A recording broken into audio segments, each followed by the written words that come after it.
Assalamualaikum warahmatullahi wabarakatuh. Perkenalkan, nama saya Peti Andriani, NIM 3120046, Program Studi Ilmu Al-Quran dan Tafsir. Video ini saya buat untuk memenuhi tugas ulangan akhir semester pada mata kuliah Sirah Nabawiyah. Dan kali ini saya akan menjelaskan sedikit mengenai peristiwa Isra Mi'raj yang dialami oleh Rasulullah SAW. Oke, yang pertama yaitu mengenai kapan terjadinya peristiwa Isra Mi'raj itu. Ada beberapa pendapat mengenai penetapan waktu kapan terjadinya peristiwa Isra Mi'raj tersebut. Yang pertama, menurut At-Tabari, beliau mengatakan bahwasanya peristiwa Isra Mi'raj itu terjadi pada tahun tatkala Allah memuliakan Rasulullah SAW dengan nubuwah. Kemudian menurut An-Nawawi dan Al-Qurtubi menjelaskan bahwasanya peristiwa Isra Mi'raj itu terjadi 5 tahun setelah Rasulullah diangkat sebagai Rasul. Kemudian yang ketiga yaitu pendapat dari Al-Alamah Al-Mansurufi, yaitu yang menjelaskan bahwasanya peristiwa Isra Mi'raj itu terjadi pada tanggal 27 Rajab pada tahun ke-10 Nubuwah. Kemudian ada juga yang mengatakan bahwasanya Isra Mi'raj itu terjadi sekitar 6 bulan sebelum hijrah. Ada juga yang mengatakan 10 tahun sebelum hijrah, dan ada juga yang mengatakan bahwa Isra Mi'raj itu terjadi setelah 1 tahun lebih 2 bulan dari adanya hijrah. Nah, dari ketiga pendapat yang pertama tadi, pendapat itu tertolak. Alasannya kenapa? Karena istri Rasulullah SAW yaitu Khadijah radhiyallahu anhu itu meninggal pada bulan Ramadan pada tahun ke-10 Nubuwah. Nah, pada saat Khadijah itu masih hidup, itu belum ada perintah untuk melaksanakan sholat sebanyak 5 kali dalam sehari. Nah, sedangkan 3 pendapat yang di bawahnya itu juga tidak ada pendapat lain yang menguatkan ketiga pendapat itu. Nah, sedangkan dari isi kandungan dari Quran surat Al-Isra itu menjelaskan bahwasanya peristiwa Isra Mi'raj itu terjadi pada masa-masa.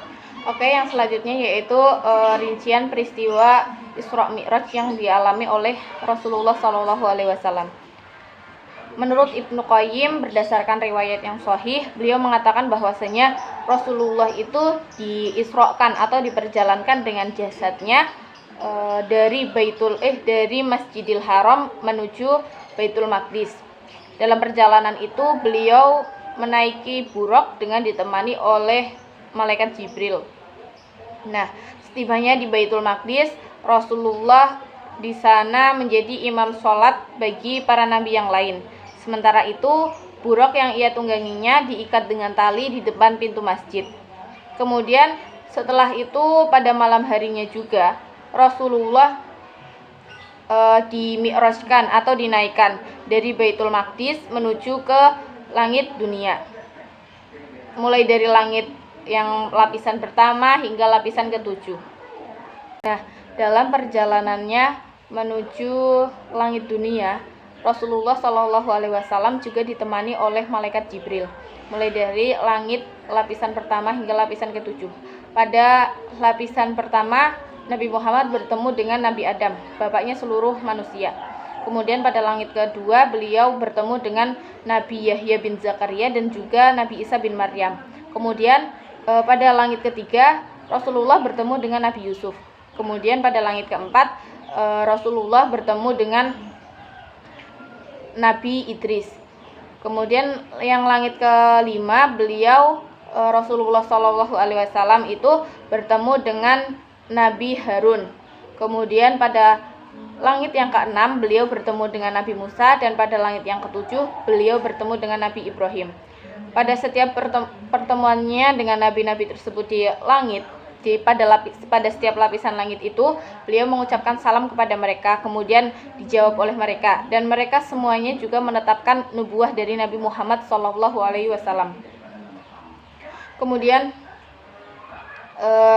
Rasulullah SAW itu dimi'rajkan lagi dari langit dunia menuju Sidratul Muntaha, dan kemudian dimi'rajkan lagi menuju Baitul Ma'mur. Dan setelah itu juga Rasulullah dibawa naik lagi untuk menemui Allah Subhanahu wa Ta'ala, dimana ketika bertemu jarak di antara keduanya hanyalah sepanjang 2 ujung busur atau lebih dekat lagi. Kemudian di sana Allah Subhanahu wa Ta'ala mewahyukan kepada Nabi Muhammad adanya kewajiban untuk melaksanakan sholat sebanyak 50 kali. Nah, kemudian Nabi Muhammad turun dan bertemu dengan Nabi Musa. Dan Nabi Musa menanyakan kepada Nabi Muhammad apa yang diwahyukan oleh Allah kepada beliau. Nah, Nabi Muhammad menjawab bahwasanya Allah itu memerintahkan beliau untuk sholat sebanyak 50 kali. Namun Nabi Musa itu kemudian Nabi Musa itu mengatakan bahwasanya umatnya itu tidak mungkin akan sanggup untuk melaksanakan sholat sebanyak 50 kali. Kemudian Nabi Musa meminta kepada Nabi Muhammad agar bertemu lagi dengan Allah dan meminta keringanan atas sholat tersebut. Kemudian Rasulullah dibantu atau ditemani dengan malaikat Jibril bertemu kembali dengan Allah untuk meminta keringanan. Dan kemudian sholat itu dikurangi 10 kali menjadi 40 kali. Nah, setelah itu Rasulullah bertemu dengan Nabi Musa lagi. Kemudian Nabi Musa mengatakan bahwa itu masih terlalu banyak dan meminta kepada Nabi Muhammad agar meminta keringanan kembali kepada Allah.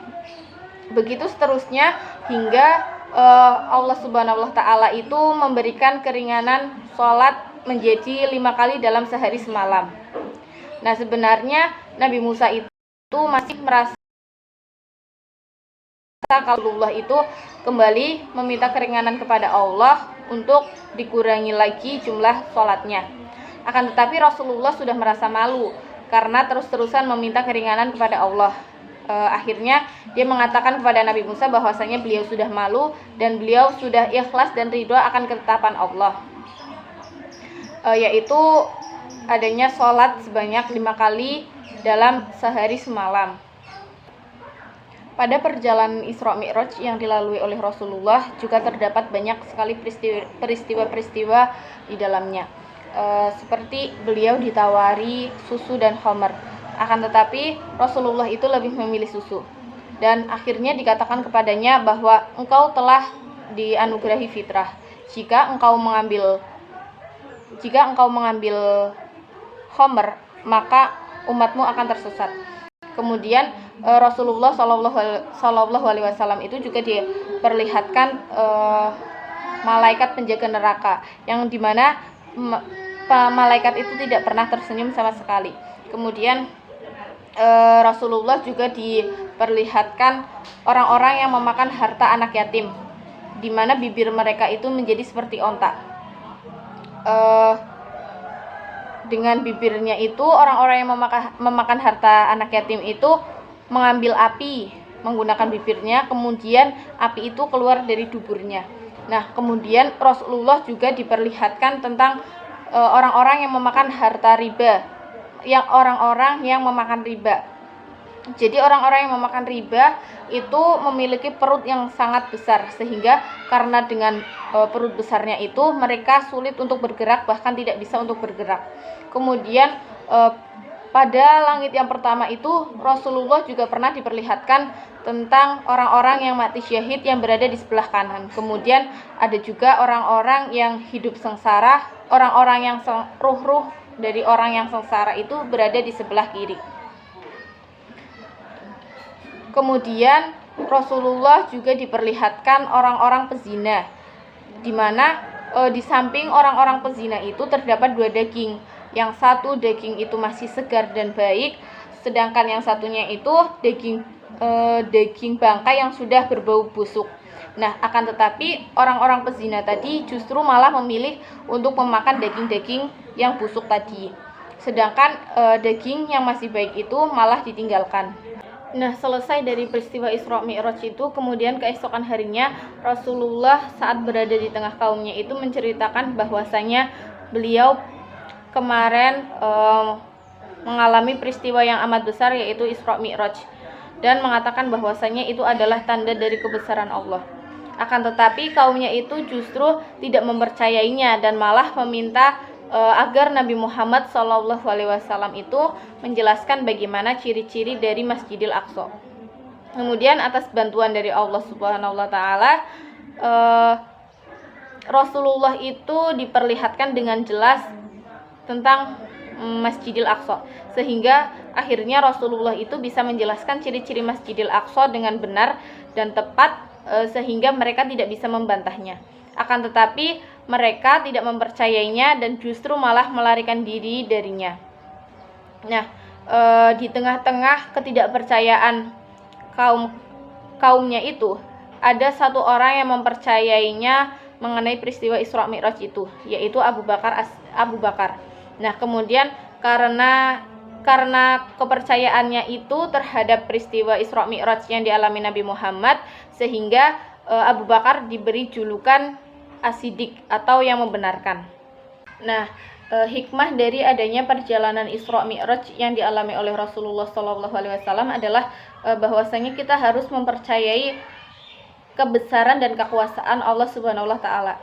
Kemudian kita juga harus mempercayai bahwasanya Rasulullah Muhammad SAW itu bukan saja menjadi pemimpin untuk suatu kalangan tertentu, melainkan risalah dan petunjuk hidup bagi seluruh umat manusia dari masa ke masa dan pada setiap generasi. Kemudian dengan adanya peristiwa Isra Mi'raj itu juga itu awal mula adanya perintah untuk melaksanakan sholat 5 waktu selama sehari semalam. Oke, mungkin itu saja yang bisa saya sampaikan. Mohon maaf apabila dalam menyampaikan tadi terdapat kekeliruan. Saya juga meminta kepada teman-teman semua ya untuk bisa memberikan koreksinya lewat kolom komentar apabila yang tadi saya sampaikan itu salah. Mungkin itu saja dari saya. Sekian. Wassalamualaikum warahmatullahi wabarakatuh.